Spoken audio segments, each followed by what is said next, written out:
Hello, my name's Gordon McAteer. I work for a local housing association, which is called Your Housing Group. And on a Friday we have bright idea sessions. And we came up with the idea about recycling. As you know, all the councils are changing the boxes. This is what we usually get for our paper, one for paper cardboard, one for plastic cans, etc. I believe they're changing these now, getting bigger ones. They're going to be a dustbin type ones. So we've came up with the idea to make a wormery. So straight away we need 3 boxes and 1 lid for each set of wormeries we're going to make. First box, what happens is these have 4 holes in that the council had in for drainage. We need those filled in. So what I've done is use a bit of silicone. So there's it. Then I need a tap. You can get these at local DIY stores, $3.99. Well, I got these online and they worked out at £1.20 each, so I'd recommend going online. So that would be your first box. All solid, no leakage. Then, the next thing to do, 3 old plant pots, anything you want. 1, 2, 3. This needs, what that's for, is to raise the second box from the floor, so that when you're putting your food in, etc., all the water drainage will go down into that box. It won't be drowning your worms. Plus, as we'll explain later, what we could actually use that for. Well, we'll explain now. It could be used for worm tea. It's absolutely brilliant for feeding your house plants, etc. Right. So that's your first one done. You've got that sorted. The second box, you need air holes, and holes in the bottom. As you can see, I've drilled all over the bottom, roughly 2 inch apart. Then I've drilled 1, 2, 3, 4, 5 that side, 5 that side, 3 that side, 3 that side.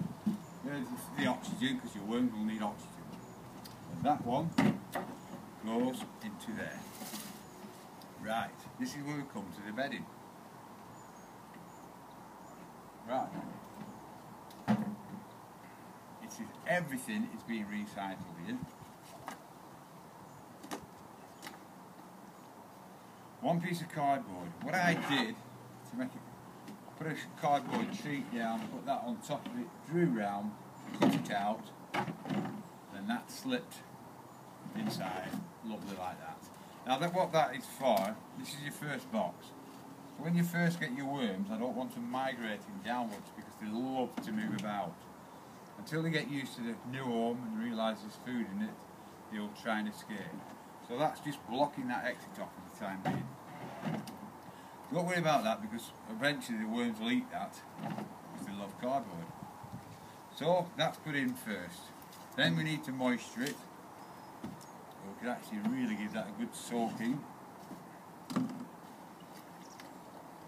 But when I say soaking,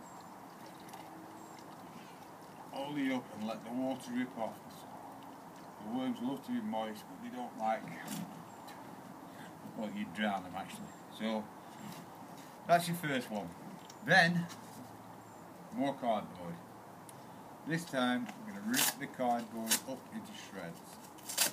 Shredded pieces. This is for the bedding. Right. I had one prepared earlier. I've just added that on, so it does look like I've done a lot in a short time. That, squeeze it out, you don't want it rotting. You don't want that soaking through. Then, the rest of the cardboard in. It's all to do with the bedding. Move that out of the way. Then we need some recycled paper. Everything is recycled, which is absolutely brilliant. Recycling everything. You recycle office paper, that goes in. lovely bed. Moisture that down again. These are absolutely brilliant to have just alongside your wormery. Just swish it round, give it a good damping down. Then compost. Only not loads. This is just to get the worms going. I can feel at home. Right. Damping down again. Now you'll see these online. People showing you how to make them. They do so much and then say, right, that's it, and leave it alone. I've got one that's done, so we know it works. So, if it's not broken, don't fix it. That's my motto. So that's your second bin. What you'll do then is add your worms. Right, once added your worms, you leave them to settle. Put a bit more paper on the top, you damp it down again, leave that to settle. Then you become to adding your food. Now we're doing these for Preston Environmental Forum. I don't know if you've heard them. They're online. They're part of Project Dirt. They do a lot of work around Preston areas. And so what we've done for Preston Environmental Forum, we're going to take these into schools, show them how to make them in schools. We've done a list.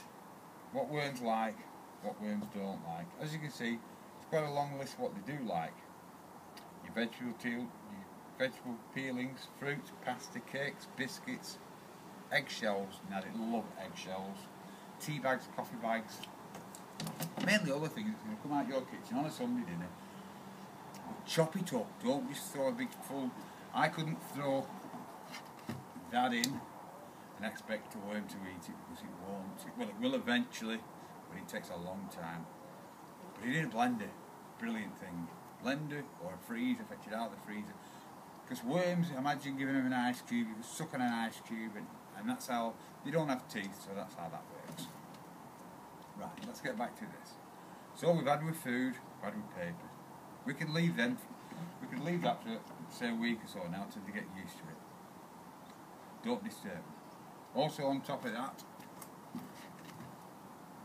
I've got an old cotton t-shirt I use. People use SN bags.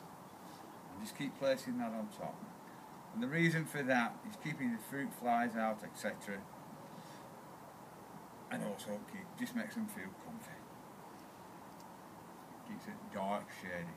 Always put a bit more paper on the top. That's another one that keeps the odours. They don't smell. Absolutely fantastic things. You can have it at the side of the kitchen sink if you wanted. I would recommend it though. In the summertime they're outside, brilliant. In the winter time they do slow down, so we could take them into the garage or anywhere where it's just a bit shaded and we don't want full frost because your worms will slow down.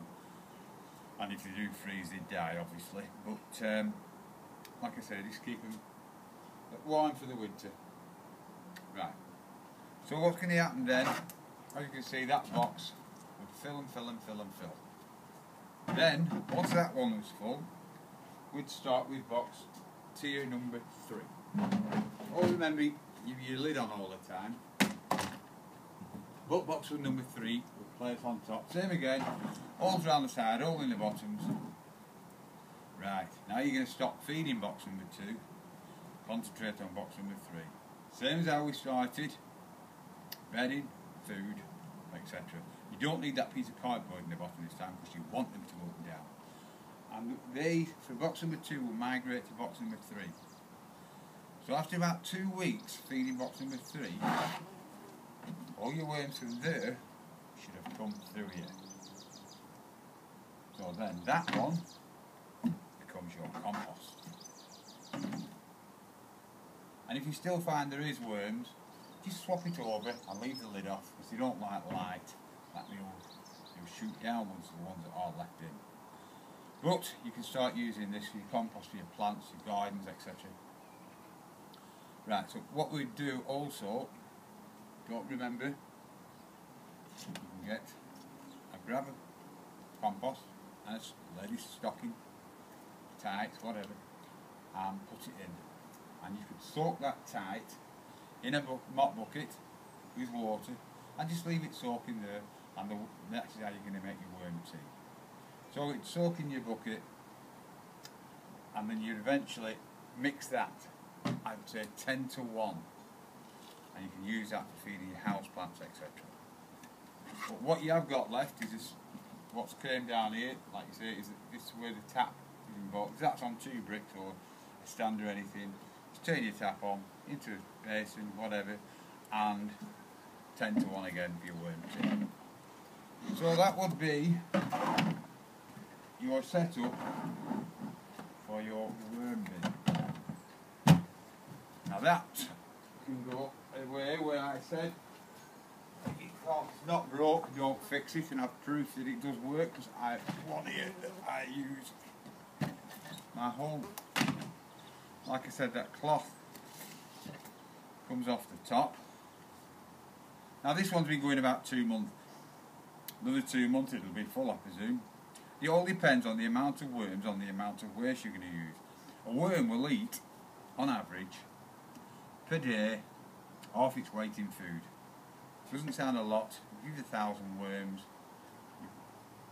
you're feeding quite a lot. So, as you can see, my paper on the top, and if I take that off, you can see some spaghetti tea bags. Look, because I've had the lid off, they've gone further down my worms. So what I'll do, let's get down to the bottom. Now this is a beauty. This is where, look at that.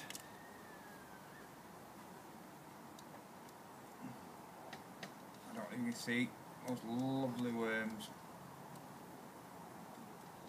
in the lovely compost. And that's the bottom of the bin. So eventually that would become full of compost, and you could use that all around your garden, your plants, your rose bushes, whatever. So I hope that's been interesting for you. Thank you very much for all your time. Goodbye.